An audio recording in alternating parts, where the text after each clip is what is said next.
Hi friends, welcome to flames to fashion. So இன்றைக்கி கவி ஸ்டிச்சிங்கில் நீங்கள் பார்க்க போகிறது ப்ளவுஸ். நம்ம எல்லாத்தையுமே தைச்சி எடுத்துக்கிட்டோம். அதை எப்படி நம்ம அட்டாச் பண்ணுறது, இதுக்கு முந்தின வீடியோ டிஸ்கிரிப்ஷன் தரேன், போய் பாருங்கள். இப்போ நம்ம என்ன பண்ண போகிறோம் அப்படின்னாக்கா, எல்லாத்தையுமே தனித்தனியாக தைச்சாச்சு. ஸோ இப்போ எல்லாத்தையுமே அட்டாச் பண்ண போகிறோம். Sleeve, back part, front part. So first நம்ம ஷோல்டர்ஸை அட்டாச் பண்ணிப்போம். பேக் சைடோட ஃப்ரண்ட் சைடை லெஃப்ட் ரைட்டில் ஷோல்டர்ஸை அட்டாச் பண்ணிப்போம்.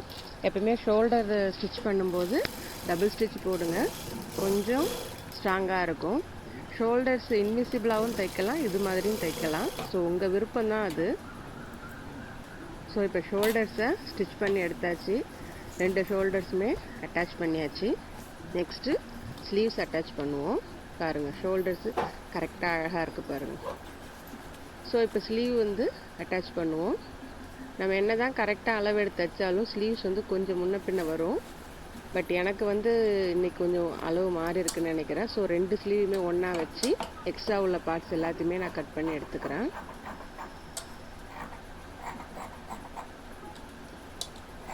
ஸோ எக்ஸ்ட்ரா உள்ள பார்ட்ஸ் எல்லாத்தையுமே கட் பண்ணி எடுத்தாச்சு. இப்போது நம்ம ஆம்கோலில் எப்பயுமே கரு கட் பண்ணுவோம் இல்லைங்களா, அந்த எஸ் ஷேப்பை நம்ம கட் பண்ணி எடுத்துக்கலாம். எப்போவுமே நான் ஸ்லீவ்ஸ் தைக்கும்போது தைக்கிற அந்த டைமில் தான் நான் ஆம்கோல் கட் பண்ணுவேன். சில பேர் முன்னமே கூட கட் பண்ணுவாங்க, அது தப்பு கிடையாது, அந்த மாதிரியும் செய்யலாம். நீங்கள் இந்த மாதிரி செஞ்சீங்க அப்படின்னாக்கா உங்களுக்கு லெஃப்ட் ரைட்டும் கன்ஃபியூஷன் வராது. இப்போ நம்ம கட் பண்ண ஆம்கோலை ஃப்ரண்ட் போகணும், ஆம்கோல் கட் பண்ணாமல் ரவுண்டாக இருக்கிறது பேக் வரணும். அதை மாதிரி வச்சு நம்ம இப்போ ஸ்லீவ்ஸை அட்டாச் பண்ணுவோம். ஸ்லீவ்ஸ் எப்பவுமே நீங்கள் சென்டர்லேருந்து அட்டாச் பண்ண ஆரம்பிங்க, உங்களுக்கு 2 ஆம்கோலும் ஈக்குவலாக வரும். சில பேர் ஸ்லீவ்ஸை ரவுண்டாக அடிச்சுட்டு அப்புறம் கூட அட்டாச் பண்ணுவாங்க. பட் அதெல்லாம் கொஞ்சம் ஓல்டு மெத்தட் ஆகிடுச்சு. இப்போ இதுதான் எல்லாமே ஃபாலோ பண்ணிகிட்ருக்குறாங்க. ஸோ ஃபஸ்ட்டு நான் சென்டர்லேருந்து பேக் பார்ட்டுக்கு ஸ்லீவ் அட்டாச் பண்ணிட்டேன். ஸோ நெக்ஸ்ட்டு திரும்ப சென்டர்லேருந்து ஃப்ரண்ட் பார்ட்டுக்கு அட்டாச் பண்ணுவோம். இந்த ஆம்கோல் கருவில் தான் தைக்கும்போது சுருக்கம் வருது அப்படின்னு சொல்லுவாங்க. என்கிட்ட கற்றுக்கிட்டவங்க சொன்னது. பட் அது பழக்கத்தில் உங்களுக்கு தானாகவே சரியாயிடும். நீங்கள் ஒரு ஸ்டிச்சும் போடும்போது கிளாத்தை கரெக்ட் பண்ணிவிட்டு போட்டிங்க அப்படின்னாக்கா காலப்போக்கில் உங்களுக்கு அது கரெக்டாகவே வந்துடும். அந்த சுருக்கமே உங்களுக்கு இருக்காது. ஃப்ரண்ட் ஆம்கோலில் தான் நிறைய பேர் ஜாயின் பண்ணும்போது சுருக்கம் வருதுன்னு சொல்லுவாங்க. ஸோ இந்த மாதிரி நீங்கள் பொறுமையாக தைச்சிங்க அப்படின்னாக்கா உங்களுக்கு சுருக்கம் வரத்துக்கு வாய்ப்பே கிடையாது. ஸோ ஒரு ஸ்டிச்சு போட்டு முடிச்சதுக்கு அப்புறமேலுக்கு 2வது ஸ்டிச்சும் ஃபுல்லாக கம்ப்ளீட்டாக நீங்கள் போட்டுருங்க. ஸோ ஸ்லீவ்ஸ் எப்பயுமே டபுள் ஸ்டிச்சு போடுறது நல்லா சேஃப்டியாக இருக்கும் உங்களுக்கு. அதுவும் லைனிங் கிளாத்தில் டபுள் ஸ்டிச்சு போட்டிங்க அப்படின்னா அதுதான் உங்களுக்கு சேஃப்டியாக இருக்கும். ஸோ இன்னொரு சைடு ஸ்லீவையுமே நான் அதே மாதிரி அட்டாச் பண்ணுறேன். செட்டர்லேருந்து ஸ்டார்ட் பண்ணுறேன். இது ஆம்கோல் கட் பகுதி ஃப்ரண்ட் பார்ட்டுக்கும், நார்மல் ஸ்லீவ் சைடு பேக் பார்ட்டுக்கும் போகிற மாதிரி நான் வச்சு தைக்கிறேன். பாருங்கள், ஃப்ரண்ட் பார்ட்டு ஜாயின் பண்ணிட்டேன். ஸோ அதே மாதிரி பேக் பார்ட்டையும் நான் ஜாயின் பண்ணிக்கிறேன். ஸோ லைனிங் ப்ளவுஸ் தைக்கும்போது இங்கே பயப்படவே தேவையில்லைங்க. எடுத்ததும் வருமானம் கண்டிப்பாக வராது. நீங்கள் 2-3 ப்ளவுஸ் தைங்க, தப்பாக வந்தாலும் பரவாயில்ல. தைச்சிங்கன்னா தான் என்ன தப்பு பண்ணுறீங்கன்றது உங்களுக்கே தெரியும். அடுத்தடுத்த ப்ளவுஸில் நீங்கள் அதை சரி பண்ணிக்க முடியும். என்ன தான் நீங்கள் கற்றுக்கும் போது கரெக்டாக தைக்கிற மாதிரி தெரிஞ்சாலும் நீங்கள் தனியாக தைக்கும்போது இந்த தப்புகள்லாம் வரத்தான் செய்யும். ஸோ அதை சரி பண்ணுங்க. நீங்கள் தைச்சி பழகுங்க, அது எல்லாமே அந்த மிஸ்டேக் எல்லாமே தானாகவே சரியாயிடும். ஸோ நான் 2 ஸ்லீவ்ஸுமே அட்டாச் பண்ணிட்டேன், டபுள் ஸ்டிச்சிங்கும் போட்டு எடுத்துக்கிட்டேன். இப்போது நம்ம ஸ்லீவ்ஸை அட்டாச் பண்ணியாச்சு. ஸோ இப்போ சென்டரில் மடிச்சுட்டு நம்ம கை சுற்றளவு எவ்வளோன்னு அளவு ஜாக்கெட்டை வச்சு பார்க்குறேன். அவங்க அளவு ஜாக்கெட்டை விட 1/2 இன்ச்சு அதிகமாக வைக்க சொன்னாங்க, லூஸ் வைக்க சொன்னாங்க. ஸோ அது மாதிரி லூஸ் வச்சு நான் தைக்கிறேன். இப்போது இப்படி தைக்கும்போது ஆம்கோல் உங்களுக்கு பேக் பார்ட்டும் ஃப்ரண்ட் பார்ட்டும் கரெக்டாக, இந்த ஹேண்ட் ஸ்லீவில் நம்ம கட் பண்ணியிருக்கிறது எல்லாமே கரெக்டாக வந்துருச்சு அப்படின்னாக்கா உங்களுக்கு ப்ளவுஸ் நல்லா அமைப்பாக வந்துடுங்க. ஆம்கோல் ஈடுந்தாழ்த்தியமாக உங்களுக்கு இருக்கவே இருக்காது. கரெக்டாக வச்சு அடிச்சிங்க அப்படின்னாக்கா நம்ம கீழே அடிச்சிடலாம். இப்போ ஒன் சைடு ஸ்லீவ்ஸையும் நம்ம ஆம்கோல் க்ளோஸையுமே ஒரு தையல் நான் போட்டேன். நான் எப்போவுமே 3 தையல் போடுவேன், அதே மாதிரி 3 தையல் அந்த பக்கம் போட்டுக்கோங்க. இந்த வீடியோ உங்களுக்கு யூஸ்ஃபுல்லாக இருந்ததுன்னா சப்ஸ்கிரைப் பண்ணுங்கள், லைக் பண்ணுங்கள், ஷேர் பண்ணுங்கள், கமெண்ட் பண்ணுங்கள். சாரி, இப்போ இந்த 3 தையலுமே நான் வந்து க்ளோஸ் பண்ணிட்டேன். மீதி உள்ள எக்ஸ்ட்ரா கிளாத்தை நான் இப்போ வெட்டி எடுத்துடுறேன். நம்ம அளவு குறிக்கும்போது கையிலையும் சரி பேக் பார்ட்லேயும் சரி 1.5 இன்ச்சு எக்ஸ்ட்ரா குறித்தேன் இல்லைங்களா, அது எதுக்கு அப்படின்னாக்கா இதை பாருங்கள், இதை மடித்து தைக்கிறேன் இல்லைங்களா, உங்களுக்கு பிசிறு தெரியாமல் இருக்காமல் உள்ளே மடித்து தைக்க தான் அந்த 1/2 இன்ச்சு வந்து நான் எக்ஸ்ட்ரா கட் பண்ணது. இப்போ பாருங்கள், இப்போ நான் ஓவர்லாக் போடலை. ஓவர்லாக்கை விடவும் இது ரொம்ப சேஃப்டியாக இருக்கும் உங்களுக்கு. சப்போஸ் நம்ம உடம்பு அகலம் அதிகமாகிடுச்சுனாலும் வெயிட் போட்டாலோ இதை பிரித்து கூட நீங்கள் என்ன பண்ணிக்கலாம், தைச்சிக்கலாம். பாருங்கள், ஃபினிஷிங் பக்காவாக வந்துருச்சு. இப்போ திருப்பி பார்த்தீங்க அப்படின்னாக்கா உங்களுக்கு ஆம்கோல் பாயிண்ட்டு கரெக்டாக செட் ஆகிருக்கும். மேலே கீழே இறக்கமே இருக்காது உங்களுக்கு. அதே மாதிரி இன்னொரு ஸ்லீவையுமே நம்ம தைச்சிடலாம். அதே அளவை வச்சு நான் இன்னொரு ஸ்லீவுமே நான் தைக்க போகிறேன்.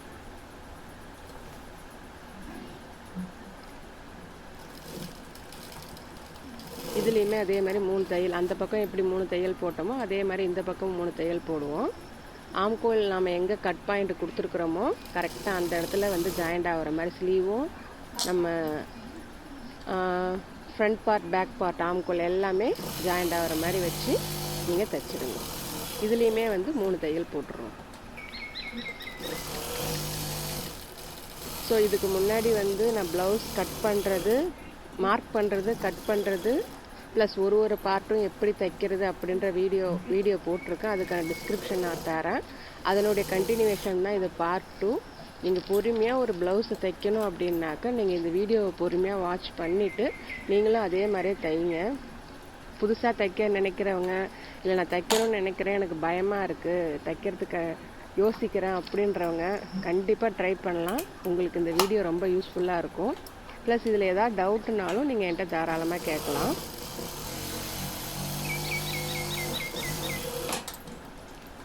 ஸோ இந்த பக்கமும் நாம் இப்போ 3 தையல் போட்டு எடுத்துக்கிறோம். இதே மாதிரி எக்ஸ்ட்ரா உள்ள பீசஸை கட் பண்ணி எடுத்துட்டு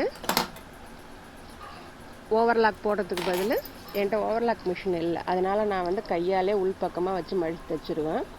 இது உங்களுக்கு பிசிறே இருக்காது. உங்களுக்கு ப்ளவுஸ் வந்து எங்கே முடிச்சிருக்கோம் அப்படின்னே தெரியாத அளவுக்கு ஒரு நீட் ஃபினிஷிங்காகவும் இருக்கும் உங்களுக்கு இந்த மாதிரி தைச்சிங்க அப்படின்னாக்க.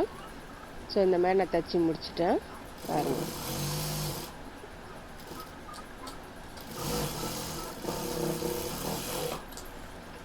இப்போது நம்ம ப்ளவுஸ் ஸ்டிச்சிங் வந்து ஃபுல்லாக முடிச்சிட்டோங்க.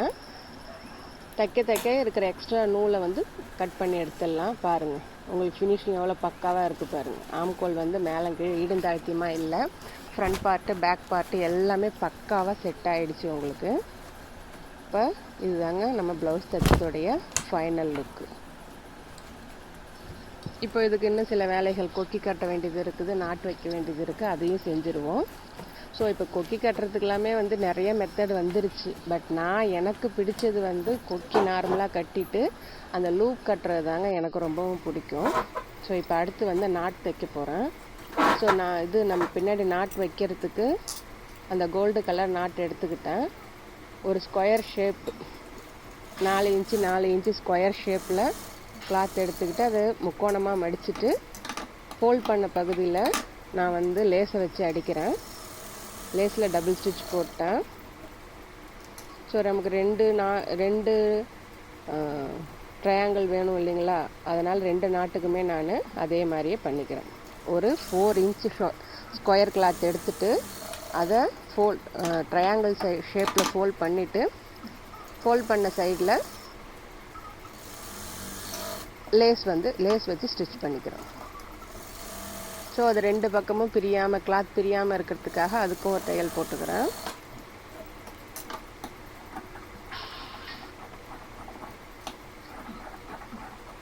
எக்ஸ்ட்ரா உள்ள பீசஸை கட் பண்ணி எடுத்துக்கிறேன். இதுலேயுமே 2 பக்கமும் பிரியாமல் இருக்கணுன்றதுக்காக ட்ரையாங்கிள் ஷேப்பில் தையல் போட்டுட்டு எக்ஸ்ட்ரா பீசஸை கட் பண்ணி எடுத்துடுறேன். நீங்கள் வந்து கடையில் அந்த குஞ்சம் வைக்கும் இல்லைங்களா, அது வாங்கி வைக்கிறதுக்கு பதில் இந்த மாதிரி ஈஸியாக நீங்களாகவே உங்கள் கைப்படவே செய்கிறது அழகாகவும் இருக்கும். உங்களுக்கு நீங்கள் செஞ்சது வந்து உங்களுக்கே அழகாகவும் தோணும் உங்களுக்கு. ஸோ இதை இப்போ இந்த நாட்டை வச்சு க்ளோஸ் பண்ணிடலாம். பாருங்கள்,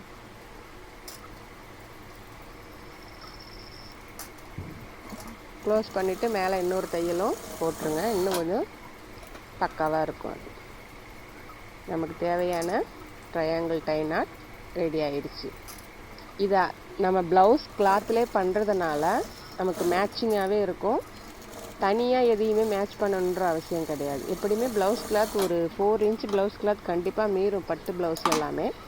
அதை நீங்கள் இப்படி பண்ணிக்கலாம்.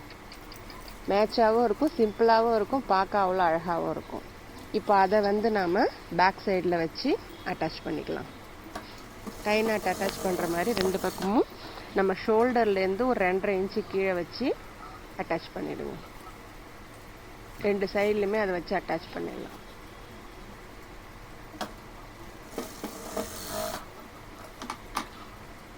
இப்போது டை நாட் ரெடி பண்ணி அதை வந்து நம்ம வச்சு அட்டாச் பண்ணிட்டோம். ஸோ இவங்க எனக்கு வந்து எந்த டிசைனுமே சொல்லலை. நார்மலாக லேஸ் வைங்க, கையிலையும் முதுகுலையும் லேஸ் வைங்க, டை நாட் கொடுங்க அப்படின்னு தான் சொல்லியிருந்தாங்க. ஸோ அதை மட்டும்தான் நான் பண்ணியிருக்கிறேன் நான். பட் எனக்கு நான் தைக்கிறதுனா பக்காவாக பெரிய டிசைனாக தைப்பேன். ஸோ இவங்க இது மட்டும் கேட்டதுனால இதை மட்டும் செஞ்சுருக்கிறேன். ஸோ இந்த வேலை இப்போ முடிஞ்சிருச்சு. சரி, நெக்ஸ்ட்டு நாம் இப்போ கொக்கி கட்டலாம். ஸோ எவ்வளவோ மெத்தட் இருக்கும்போது நான் ஏன் இதை பண்ணுறேன்னு நினைக்கிறீங்களா? எனக்கு இந்த மெத்தட் ரொம்பவும் பிடிக்குங்க. ப்ளஸ் இது கொஞ்சம் சேஃபாகவும் இருக்கும். கொக்கி நம்ம போடும்போது இன்னும் கொஞ்சம் சேஃபாகவும் இருக்கும். இதில் வந்து அந்த நாம் நாட் போட்டு எடுக்கிறது ஒரு ஆர்ட் மாதிரி அழகாக வரும். ஸோ அதனால் நான் எவ்வளோ டைம் ஆனாலும் எந்த ப்ளவுஸுக்காக இருந்தாலும் நான் கையாலே ஸ்டிச் பண்ணுறது. இதுதான் ஒரு ப்ளவுஸ் ஸ்டிச்சிங்கில் எனக்கு ரொம்ப பிடிச்ச பார்ட்டும் கூட, ரொம்பவும் பிடிச்ச வேலையும் கூட. இது ஒரு மாதிரி ஆர்ட் மாதிரி அழகாக அந்த லூப்பை தைக்கிறது. ஸோ அதனாலே நான் டைம் எடுத்தே நான் தைப்பேன். இது வந்து உங்களுக்கு பார்த்தீங்க அப்படின்னாக்கா லைஃப் இருக்கும். உங்களுக்கு நீங்கள் ஒரு த்ரெட்டில் வந்து லூப் கட்டுறது வந்து லைஃப் இருக்கும். ப்ளஸ் கரெக்டான பாயிண்ட்லேயும் உங்களால் அதை தைக்க முடியும்.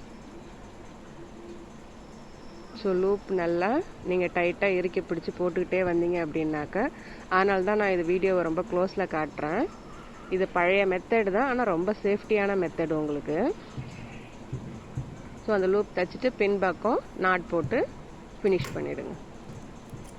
பாருங்கள், இது வந்து உங்களுக்கு காட்டணுன்றதுக்காக வந்து நான் வேறு கலரில் தைச்சிருக்கிறேன் இதை. நெக்ஸ்ட்டு இப்போது கொக்கி அட்டாச் பண்ணலாம். இப்போ கொக்கியுமே வந்து ப்ளவுஸ் உள்ளே இன்விசிபிளாக வச்சு அட்டாச் பண்ணுற மெத்தடு வந்துருச்சு. பட் நான் அதை ஃபாலோ பண்ணலை. நான் மேல் பக்கமாக தான் வச்சு தைக்கிறது. ப்ளஸ் ஆப்போசிட் சைடில் நம்ம இப்போ கொக்கி எடுத்து அதையும் தைச்சிடுவோம். இப்படி தான் தைக்கணுமா அப்படின்னா கிடையாதுங்க. உங்களுக்கு எந்த மெத்தட் பிடிச்சிருக்குதோ, எது நீங்கள் தைக்க விருப்பப்படுறீங்களோ, எது உங்களுக்கு கம்ஃபர்டபுளாக இருக்கோ, இல்லை எது உங்களுக்கு போட்டுக்க ஈஸியாக இருக்கோ, எந்த மெத்தட் வேணாலும் நீங்கள் தைக்கலாம். ஸ்டிச்சிங்கை பொறுத்த மட்டும் இல்லை, இதுதான் சரி இதுதான் தப்புன்னு எதுவுமே கிடையாது. இதுதான் ஃபைனல் அப்படின்ற எதுவுமே கிடையாது. நாம் தைக்கிறது தான், நாம் யூஸ் பண்ணுறது தான் நம்ம க்ரியேட்டிவிட்டி தான்.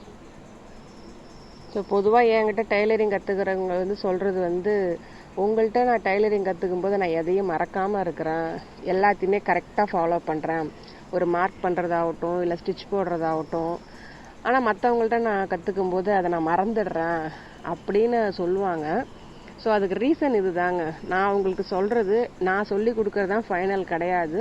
உங்களுக்கு எது விருப்பமோ அது மாதிரி நீங்கள் தச்சு பழகுங்க. உங்களுக்குன்னு ஒரு ஸ்டைல் ஒன்று வரும், அதை கண்டுபிடிங்க அப்படின்னு நான் சொல்கிறது தான்.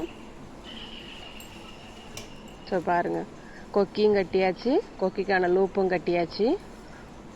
ஸோ அதே மாதிரி மீதி உள்ளது எல்லாத்தையுமே கட்டி முடிச்சிடலாம். நான் இப்போ வந்து அந்த 2 இதை மட்டும் உங்களுக்கு காட்டணுன்றதுக்காக மெதுவாக காமிச்சேன். மீதி உள்ளது எல்லாத்தையுமே நான் வீடியோவை ஃபுல்லாக ஓட விட்டுடுறேன் நான். ஸோ இந்த வீடியோவில் உங்களுக்கு எந்த டவுட் இருந்தாலும் என்கிட்ட தயங்காமல் கேளுங்க. இதனுடைய cutting, marking plus cutting plus இதுக்கு முந்தின தனித்தனியாக sleeves, back part, front part தைக்கிற வீடியோ போட்டிருக்கேன். அதனுடைய டிஸ்கிரிப்ஷன், அதனுடைய லிங்க் வந்து டிஸ்கிரிப்ஷனில் தரேன். நீங்கள் பார்த்து தெரிஞ்சுக்கோங்க. எந்த டவுட்னாலும் கேளுங்க. உங்களுக்கு இந்த வீடியோ யூஸ்ஃபுல்லாக இருக்கும்னு நம்புகிறேன். பிகினர்ஸ் வந்து இந்த வீடியோவை பாருங்கள், நீங்களும் தச்சு பழக ஆரம்பிங்க. பாருங்கள், கொக்கி எல்லாத்தையுமே கட்டி முடிச்சாச்சு. நமக்கு தேவையான ப்ளவுஸ் ரெடி ஆகிடுச்சு. ஸோ உங்களுக்கு வீடியோ வேணால் நான் கொஞ்சம் கொஞ்சமாக பாட்டாக போட்டுக்கலாம். சனிக்கிழமை ஒன் நைட் 9 மணிக்கு உக்காந்தேன், 12 மணிக்கு தச்சு முடித்து எழுந்திரிச்சேன். ஸோ கொஞ்சம் இடையில வீட்டு வேலையும் பார்த்துக்கிட்டு இதையும் பார்த்துக்கிட்டு தச்சு ஒரு நைட்டில் முடிச்சிட்டேன். இந்த வீடியோ நான் முடிக்கும்போது மணி வந்து 12:30 ஆகிடுச்சு. ஃபுல்லாக தச்சு எடுக்கவும் மணி 12:30 ஆகிடுச்சு. ஸோ நம்ம ப்ளவுஸ் தச்சு முடிச்சாச்சு. தேங்க்ஸ் ஃபார் வாட்சிங்.